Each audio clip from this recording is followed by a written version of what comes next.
Halo, assalamualaikum, selamat pagi. Hari ini kita mau kemana, Pak? Tanjakan Polobogo. Daerah mana itu?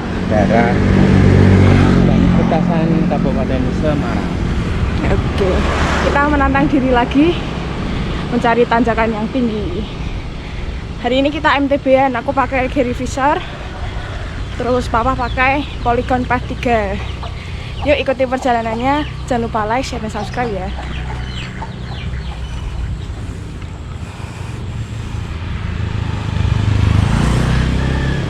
Baru berapa meter dari Pasar Bandungan tadi ya Pak ya? Ya. Kita penyiksaannya sudah dimulai. Lihat. Ya. Tanjakan dimulai. Ya, bismillahirrahmanirrahim.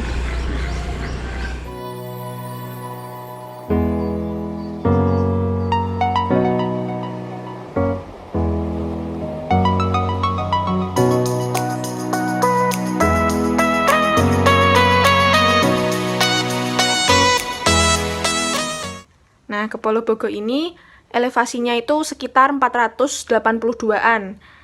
Itu kalau dari rumahku ya. Dengan elevasi sekitar 482-an ini, itu malah lebih berat kerasanya. Karena jalurnya atau medannya itu udah naik duluan dari Pasar Bandungan. Jalannya udah naik, terus bonusnya hanya ada beberapa. Dan ada beberapa titik yang memang dia itu tanjakannya udah menikung, terus bener-bener dengkek gitu, jadi stabil terus tanjakannya, jadi kerasanya lebih berat walaupun dengan elevasi 400-an. Kalau dibanding waktu kemarin ke Gedong Songo itu elevasinya ada sekitar 1100-an, tapi nggak berat rasanya. Mungkin karena ini ya, dari Bandungan itu naiknya tipis-tipis, nggak langsung yang tinggi. Tapi kalau yang di Polobogo ini elevasinya 400-an tapi jalannya langsung bener-bener naik. Mungkin itu yang membedakan ya, medannya. Walaupun elevasinya memang lebih tinggi ke Gedong Songo daripada di Polobogonya. Jadi gimana Pak? Setengah perjalanan ke Polobogo, Perih. komentarnya? Perih banget. Dari awal kita sudah disambut dengan tanjakan yang berkelok-kelok tapi nanjak terus, awet dan panjang. Lempeng terus emang dari masuk Pasar Bandungan tadi. Perih, tapi kira-kira kalau misalnya kita mau coba lagi nih pakai road bike, mau nggak? Atau udah kapok? Kok sepertinya ringan pakai road bike ya? Malahan? Untuk nanjak ini digenjot muternya nggak bisa susu jadi malah capek. Jadinya? Perasaanku loh ya. Perasaannya. Istirahat nggak apa-apa. Istirahat nggak apa-apa. Yang penting Ya. apa? Nggak nuntun. Tidak nuntun. Yuk sambung lagi. Yuk kita jalan lagi. Ya Pak. Wush. Alon-alon matang kelakon. Ternyata size sepeda itu mempengaruhi keluasan seseorang dalam bersepeda ya. Bisa dilihat nih dari Papa nih. Papa pakai Polygon Path 3, size-nya S, malah kelihatan kekecilan, terus juga kurang luwes sama kurang menyatu sama sepeda. Kemarin kita beli Path 3 itu tujuannya belikan buat mama. Jadi mama kan aslinya ukuran S. Kalau di downgrade berarti jadi XS. Nah, berhubung di Salatiga itu kalau cari Path 3 yang ukuran XS itu agak susah, jadi kita belinya S. Dengan harapan orang satu rumah itu bisa pakai. Jadi aku, mamaku, adikku sama papaku tuh bisa pakai. Nah, ternyata Papa yang nggak bisa pakai, ukurannya kekecilan. Nah, bisa dilihat nih di videonya. Papa jadi kelihatan kekecilan kan, kesannya kayak sepedanya anaknya dipakai sama bapaknya. Ini kayaknya Papa minta dibelikan sepeda baru ini dengan ukuran yang pas. Alhamdulillah kita sudah sampai checkpointnya Polobogo. Hihi. Kita sudah sampai di Polobogo akhirnya. Jadi Super gimana berat. komentarnya? Akhirnya Super sampai sini nggak kerasa ya? Iya. Tapi ngomong-ngomong kalau speed kok kalah sama Gary ya? Kalah sama petnya, kalah sama Gary Fisher malah ya. Kalah. Nah ini ngomong-ngomong ya, kemarin Gary Fisher-nya ini habis di repaint sama di upgrade. Jadi kemarin kan Gary Fisher-nya ini catnya warnanya oranye, terus udah lawas juga. Habis itu sprocketnya masih speed 8, terus dikasih mega ring.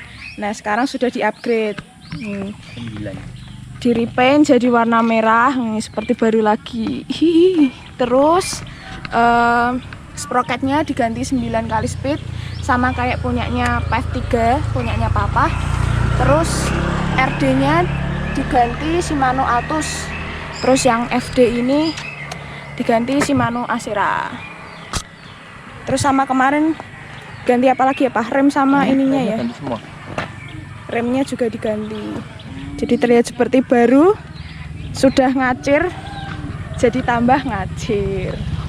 Dari tadi aku sama papa selip-selipan terus. Nah sekarang kita coba tanya papa ya, kira-kira kalau disuruh ngulangi rute Goes Perih ke Polobogo ini mau apa enggak? Ya kita coba. Kalau mau ngulang lagi, boleh. gimana Pak? Dengan sepeda yang sama atau mau coba pakai road bike? Pengen nyoba pakai road bike. Kenapa Pak kalau pakai road bike memang? Kata teman-teman kalau di YouTube itu bilangnya pakai road bike lebih ringan. Ya mungkin karena speednya lebih cepat ya. Kalau pakai hybrid atau MTB sudah pakai gear crank kecil tapi ringan, cuma nggak bisa bus-bus kayak nggak gitu bisa lah. lari ya. Jadi biasanya kalau jadi nggak sabar. Biasanya kalau MTB kan crank yang paling kecil tuh bisa jalan, cuma kan nggak bisa ngebut ya. Kita karena basicnya udah road bike, jadi kayak nggak sabar gitu. Kebiasaannya tuh cepat.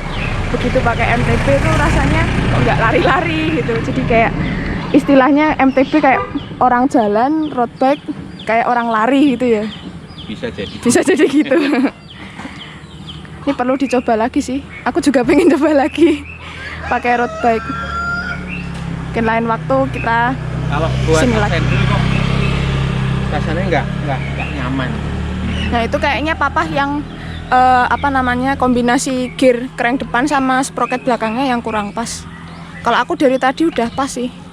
Nanti kalian bisa lihat ya, aku off saddle kayak gimana pakai MTB. Biasanya pakai road bike, ini nyoba off saddle pakai MTB. Udah lanjut lagi. Yuk jalan lagi. Let's go. Masih panjang loh ininya. Ya ini di depan nih jalannya begini-begini, rolling, menggelombang, lebih tinggi juga. Let's go, bismillahirrahmanirrahim. Tadi kan papa bilang ya kalau PEV 3 dibandingin sama Gary Fisher itu ternyata lebih cepat Gary Fisher-nya. Nah kalau aku pribadi disuruh milih antara PEV 3 sama Gary Fisher, aku lebih milih Gary Fisher-nya sih, karena memang secara berat sepedanya itu lebih ringan Gary Fisher daripada PEV 3. Kalau yang Gary Fisher itu dia kan sudah speed 9, terus juga sprocketnya itu udah 1136. Kalau yang PEV 3 dia speednya 9 tapi masih 1134. Jadi kerasa banget perbandingannya ketika tanjakan sama pas lagi di jalanan datar. Tadi aja papa sampai nggak bisa ngejar aku di tanjakan dan juga di jalanan datar karena udah beda di gearnya itu. Jadi kalau aku ngebut papa nggak bisa ngejar malah waktu di jalan.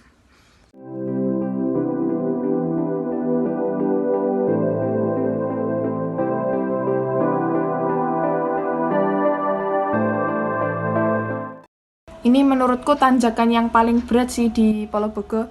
Masuk dari kebun pete, tikungan di SD sini, sampai di atas sana tuh bener-bener dengkek. Jadi jalannya naik terus. Nah kalau bersepeda di tanjakan itu, yang penting adalah sabar. Jadi nggak perlu yang namanya ngotot atau bahasa Jawanya itu ngoyo. Jadi yang penting kita juga harus perhatikan heart rate-nya. Kalau teman-teman punya alat untuk mengukur heart rate, itu biasanya kalau sudah mencapai HR maksimal, akan memberi peringatan, memberi tanda, mungkin bergetar atau bunyi kayak gitu. Terus kalau yang nggak punya alat buat ngukur heart rate gimana? Nah, nggak perlu khawatir. Ini bisa dideteksi dengan nafas kita yang sudah ngos-ngosan. Terus juga kalau jantungnya udah berdetak kencang, nah itu berarti badan kita udah memberikan peringatan. Kita perlu berhenti, perlu istirahat sebentar, mengatur nafas dan juga mendinginkan jantung.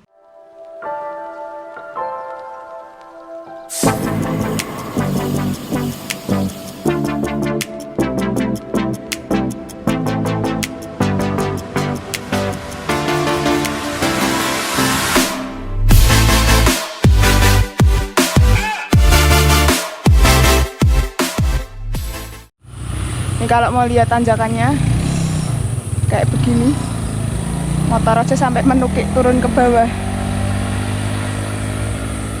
Karena tanjakan yang seperti itu, akhirnya kita letoi juga. Berat guys. Istirahat dulu. Istirahat dulu. Ya kita mengaku ya kita memang letoi hari ini karena dalam jangka waktu seminggu ini memang kita kurang latihan, kurang ada persiapan buat goes nanjak ke Pulau Bogo. Tapi ya hitungannya kita tetap Tetap cukup strong walaupun persiapan yang kurang, latihan di tanjakan juga kurang. Sudah sampai sini sudah diacungi jempol. Sudah sip. Sudah sip. Oke, kita istirahat dulu. Mengumpulkan segala energi dan tenaga untuk lanjut pulang sampai ke rumah.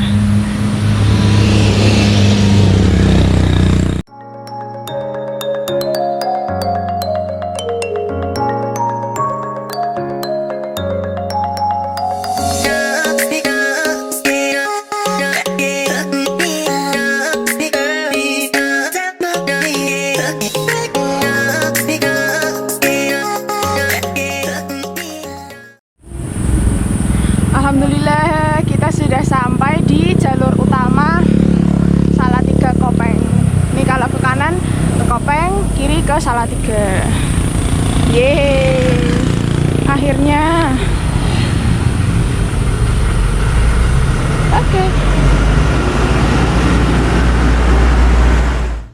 Oke, sekian dulu ya vlog kita hari ini nanjak ke Pulau Bogo. Terima kasih udah nonton. Stay safe, stay healthy. Sampai jumpa di vlog berikutnya. Dadah.